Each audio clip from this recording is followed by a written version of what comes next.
My topic this week: move on or move forward. So that is a term, you may have heard people say move on or get over it, or, and so what I'm presenting here is what was the intent behind that comment? Was it intended as a positive or as a negative? And, we have life events, there can be external events or personal, and they can be devastating. Events like 9/11, or, the recent withdrawal from Afghanistan, there's COVID. There's also politics, and then we got personal loss or personal setbacks and, failures. So we have a lot of things that go on, and sometimes people often mistakenly say to move on after these type of negative events.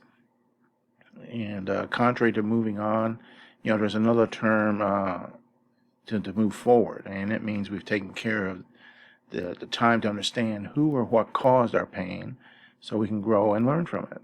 And so that's the point is about moving forward is about lessons learned and self-awareness. The term moving on, it may not be intentional when it's used. It kind of implies that we're not dealing with whatever the situation was, and we're just, we're ignoring it.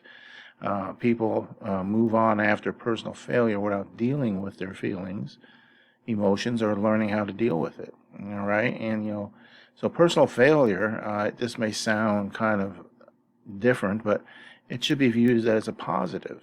Opportunity to learn from the experience. You're not starting over; you're starting from experience. So to move forward in life.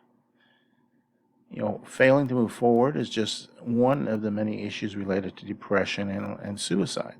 And, lack of awareness or support and other tools to move forward can contribute to depression and suicide.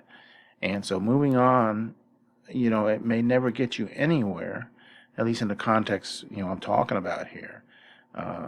But moving forward, there's a whole future ahead for you. All right.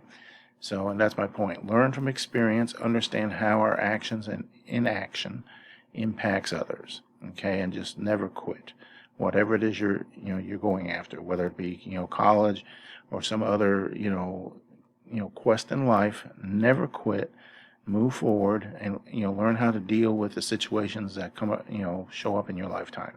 All right, everybody. On to week 2 here of the course, Managerial Accounting, and so, like I said last week, this is a new course layout we're using, and I've heard from a couple of you. And so, one of the things with this, I know it seems like there is a lot of work in here, and maybe there is. And, so one of the things, I've talked to a few of you about this, but if you can keep some notes on like how much time you put in, that would help us see, look at maybe redoing some of this, shortening stuff up, maybe lengthening. It just depends, all right? So as you go through, just kind of keep a little mental note, and then like at the end of the course, let us know. So if there's any changes we need to make. Now, I do realize that some of you spent some time on there. You may have spent more time than you should. It just depends on the, what we're looking at. But I also want to remind you, in case some of you forget, that when you're in a graduate program, whether it's with us or any, it wouldn't matter where you were going to get a graduate degree, the expectation and requirement is you're going to spend, 20 hours a week on a course.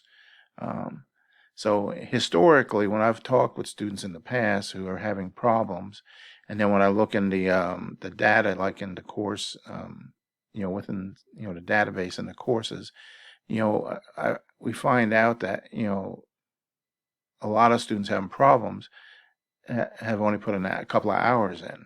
All right, so I do understand because I've been there myself that it does take a lot of time. Okay, for doing graduate work. So sometimes it's like, oh, I didn't think it would have to take so much time. But when they're saying that statement, they're talking about 5 hours instead of 20 or 25 hours. It's supposed to be 20 hours or even more. So that's because it's considered a full-time course, and the courses are designed that way. they're designed with an expectation that a student will spend, 30 minutes on this, an hour and a half on that. So, that's all included there. So anyway, I'm starting to ramble a little bit here, but that's just let you know. But if you have problems, let me know. If there's things you think that are wrong or it's too long, too short, whatever the case is, let me know. And don't get too concerned about getting a bad grade in this first iteration that we're doing this. I have the ability to, change grades or, even grade on a curve if we have to. We'll have to see, how it goes. So, all right. So I will quit there. I'll leave it alone. I'll give you my test question for the week. The grandkids, what's going on here?